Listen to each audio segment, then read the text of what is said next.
headlights, rear defrost, and the air conditioner are turned on now, and the engine is really shaking quite badly. Now I'm going to go turn them off.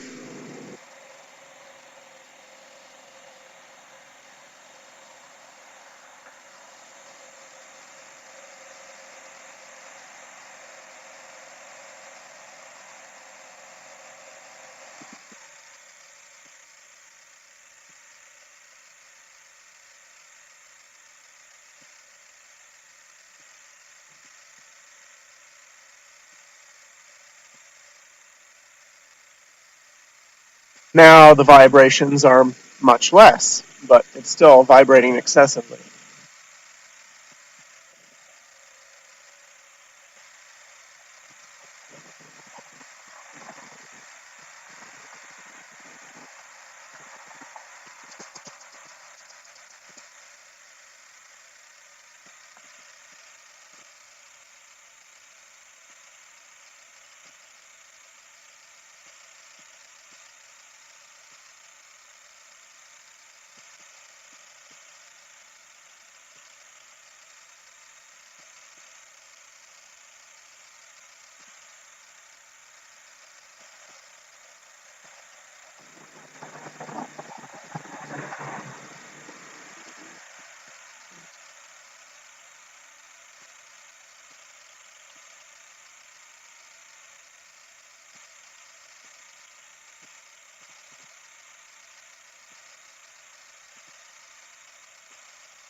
Oh,